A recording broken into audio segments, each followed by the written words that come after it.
share stories of LGBT individuals and our allies in order to build true community, one cocktail at a time. Women just really don't work as hard as men.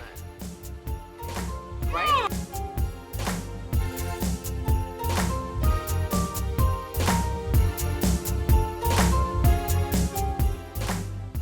Something that I've gotten a lot that just really pisses me off is when people say, oh, it's not me being racist, it's just my preference. Have you heard that before? The whole preference argument? I think my eye just started twitching. You mean when someone doesn't want to date a black Yeah. guy, Or whatever. Men of to people me, of color. The I whole get- preference argument. Yeah. That speaks to your systemic racism that you do not want to acknowledge. I think anytime you have to defend something that you're saying, I'm not a sexist, but women just really don't work as hard as men. Right? Exactly. No. Anytime I'm having to defend something, like you actually are what it is that you're saying. You're not willing to do the work to. That reminded me of somebody. You're not. Are they in the studio? No. Okay, thank God. These Yay. people are lovely. I love all these people. They're so great.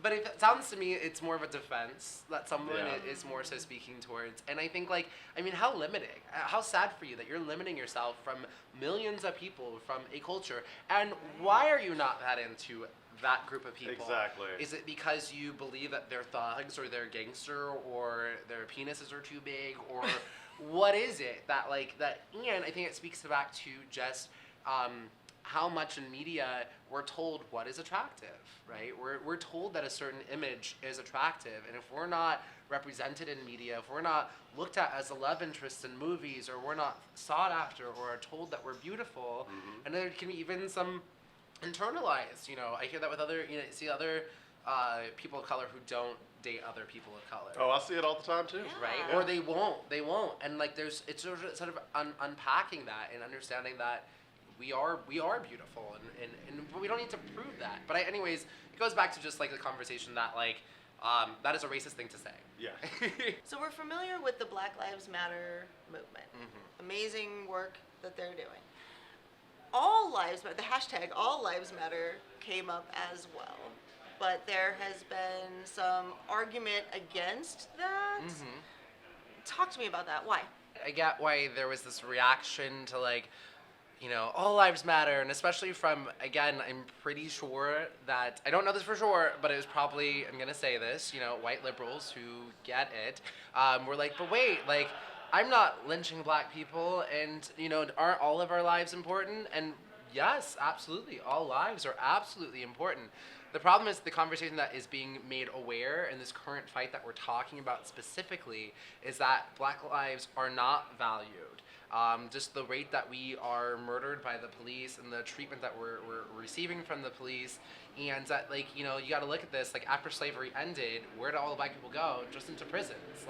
There's just systemic things that need to be brought down, and to me it's the same thing of that's not the conversation that we're having. And if that's the conversation that that these folks want to have, that we need to be fighting for all these people, then great. Then what are you fighting for? What are you fighting for specifically? Instead, to me it came as they're a roadblock. Again, I talked about this earlier, they just became a roadblock into, we're trying to get towards equality, and you're standing in the way. Even though you're saying that you're on our side, you're actually standing in our way of this. And to me, it's if I were to go, I think the best thing that I ever saw on Facebook, it's going to someone's funeral, let's say, you lost someone in your family, and I go to your family's funeral, and I'm crying, and I'm I too have experienced loss. I'm making it about me. Right. That's the problem, is that it's that you're detracting what the conversation is actually about. Okay. And here's the thing, though, is that when things are made better for black folks, everybody benefits. Do you know who benefited the most from affirmative action? I'm sure you're going to tell us. White women. White women benefited the most from affirmative action because I don't feel white guys. it. I know. I'm not saying everybody did. And again, still. Show women, me the money. Yes, but because white men were well, I don't want to hire this black guy. I guess I'll take this white woman instead. Oh. But who is still at the very bottom of that totem pole? Black women. Men. Black women. Black women, okay. Black Black women. women. Right, exactly. Okay. Yeah. So That's why. I mean, I understand where all lives matter, comes Yeah. from, but it It's just jumping a hurdle. We're not there yet. we're not there yet, and that's the goal. That is Yeah, absolutely the goal okay. to get there. And then, and it's gonna take some. You guys were talking about earlier. Some of the violence that occurs. Like, America's got a very violent history, and most countries do. And everybody. We used to have the peaceful protests. We had sit-ins. We actually, and like those, we got hoses turned on us back in the '60s. Like, anytime we've done something Ugh. like very peaceful, it gets violent action gets brought against us, and it's not the same when you see young white protesters. The police will calmly go and talk to them. Violence is met against us, and that the camera crews are just catching the violent actions, and that also sometimes it takes something disruptive, like, okay, a CVS got burned, like, all right, but look, where lives lost. Like, Right. it's where people are angry, and you got to get people to pay attention sometimes, and this is where it goes back, especially when I see the LGBT community wagging that finger that maybe has a ring on it now. That, like, where did that come from? It came from you getting angry, you burning it down to the ground because you were upset, and you burn it down, and from anew something more powerful and stronger and beautiful and more solid will be built, because what was built was inequality, so we need to rebuild equality.